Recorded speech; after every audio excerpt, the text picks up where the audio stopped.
ಅಧಿಕಾರಿಗಳು ಬಂದು ಈ ಕೂಡಲೇ ನಮ್ಮ ಮನವಿಯನ್ನು ಆಲಿಸಬೇಕು. ಸಮಸ್ಯೆಗಳನ್ನು ಪರಿಹರಿಸಬೇಕು.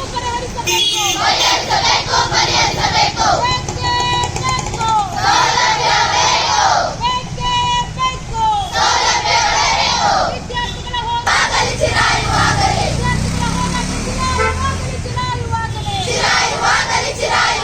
ಎಲ್ಲ ಮೂಲ ಸೌಲಭ್ಯಗಳು ನಮ್ಮ ಹಕ್ಕು ನಮಗೆ ಬೇಕು.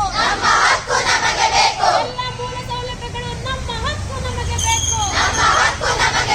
ಸೌಲಭ್ಯಗಳನ್ನು ನೀಡುವಂತೆ ಭರವಸೆ ಕೊಡುವವರೆಗೂ ನಾವು ಇಲ್ಲಿಂದ ಹೋಗೋದಿಲ್ಲ. ಬೇಕೇ ಬೇಕು. ಮೂಲಭೂತ ಸೌಕರ್ಯಗಳು ಈ ಕೂಡಲೇ ಬೇಕೇ ಬೇಕು. ಮೂಲಭೂತ ಸೌಕರ್ಯಗಳು. ಒಂದು ನಿಮಿಷ ನಾವು ಹೇಳ್ತೀವಿ. ಈಗ ಅವರೆಲ್ಲ ಅಷ್ಟು ಸಣ್ಣದಿಲ್ಲ ಇವತ್ತೆಲ್ಲ ಒಗ್ಗಟ್ಟಾಗಿ ಬಂದಿದ್ದಾರೆ. ನಿಮ್ಮ ಕೈಲಿ ಆಗಿಲ್ಲ ಅಂತಂದರೆ ಸರ್ ಯಾರ ಮೇಲಾಧಿಕಾರಿ ಅವ್ರು ತರಿಸಿ ನಾವಂತೂ ನಾವು ಹೇಳ್ತೀವಿ. ನಮ್ಮ ರಿಕ್ವೆಸ್ಟು ನೀವು ತರಿಸಿ ದಯವಿಟ್ಟು ನಾವು ಅವ್ರ ಜೊತೆ ಮಾತಾಡ್ತೀವಿ. ನಾವಂತೂ ಒಗ್ಗಟ್ಟಾಗಿ ಬರ್ತೀವಿ. ನಮ್ಮ ಸಮಸ್ಯೆ ಬಗೆಹರಿದೆ ಅಂತ ಒಂದು ನಮಗೆ ಆಶ್ವಾಸನೆ ಕೊಡೋಕ್ಕಂತಲೂ ಕೂಡ ನಾವು ಇಲ್ಲಿಂದ ಹೋಗಲ್ಲ ಸರ್. ಹೇಳಿ ಓಕೆ ಸರ್. ನಾವಂತೂ ಹೇಳ್ರಪ್ಪ ನೀವು ಈಗ 3 ತಿಂಗಳು ಅಂದರು, 2 ತಿಂಗಳು ಕೇಳ್ತಿದ್ದಾರೆ ಟೈಮು. ನೀವು 3 ತಿಂಗಳು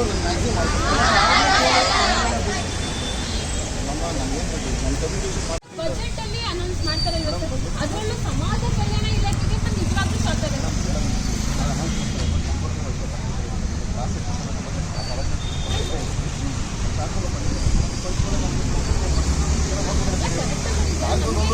ವಿರೋಧ ಇಲ್ಲ ಸರ್, ನೀವು ವಾರ್ಡನ್ ಆಗಿ ನಿಮಗೆ ವಿರೋಧ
ಕೈಯಿಂದ 3 ತಿಂಗಳಿಂದ ಪ್ರೊಸೀಜರು ಮಾಡಲಿಲ್ಲ.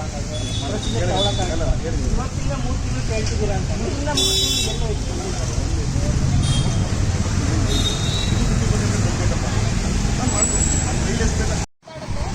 ಮತ್ತೆ ಮ್ಯಾಟ್ ಬೇಕು, ಮತ್ತೆ ಗೀಸರ್ಗಳು 2 ಗೀಸರ್ ಇರೋದು ನನಗೆ ಕೇಳ್ಪಟ್ಟಿರೋದು. ಹೌದಾ? ಇದು ಅಂಬೇಡ್ಕರ್ ಹಾಸ್ಪಿಟಲ್, ಅಪೂರ್ವ ಬೆಂಗಳೂರಲ್ಲಿರೋ ಹಾಸ್ಪಿಟಲ್ 2 ಇರೋದು. ಮೆಜಾರಿಟಿ ಅಪೂರ್ವ ಬೆಂಗಳೂರು ಸ್ಟೂಡೆಂಟ್ಸ್ ಪ್ಲಸ್ ಅವ್ರ ಫ್ರೆಂಡ್ಸ್ ನಾವು ಸಪೋರ್ಟ್ ನಾವೆಲ್ಲ ಬಲವಂತ ಮಾಡಿ ತಗೊಳ್ತಿಲ್ಲ. ಓಕೆನಾ ಸರ್? ಸೊ ಇದು 2. ಇವಾಗ ಸರ್ ನಮಗೆ ವಾರ್ಡನ್ ಬಗ್ಗೆ ಒಂಚೂರು ಪಾಯಿಂಟ್ ಇಲ್ಲ, ನಮಗೊಂದು ವಿರೋಧದ್ದು ಇಲ್ಲ. ಯಾಕಂತ ಹೇಳಿದ್ರೆ ನನಗೂ ವಾರ್ಡನ್ ಆಗಿದ್ದವರು ಅವರು, ನಾನು MTech ಓದಬೇಕಾದ್ರೆ. ಸೊ ನಾವು ಅವ್ರನ್ನ ಕೇಳಿದ್ದೀವಿ, ಅಂದರೆ ಸ್ಟೂಡೆಂಟ್ಸ್ ಅವ್ರನ್ನ ಕೇಳಿದ್ದಾರೆ. ಅವ್ರು ಹೇಳಿದ್ರೆ ಅವ್ರ ಕೈಯಲ್ಲಿ ಏನಿಲ್ಲ, ಸೊ ಕೊಟ್ಟಾಗ ನಾನು ಕೊಡ್ತೀನಪ್ಪ ಅಂತ. ಹಾಗಾಗಿ ನಮಗೆ ವಾರ್ಡನ್ ಬಗ್ಗೆ ಏನಿಲ್ಲ. ಮತ್ತು ಸರ್ ಕೂಡ ಹೇಳಿದ್ರು ನಮ್ಮ ಕೈಯಲ್ಲಿ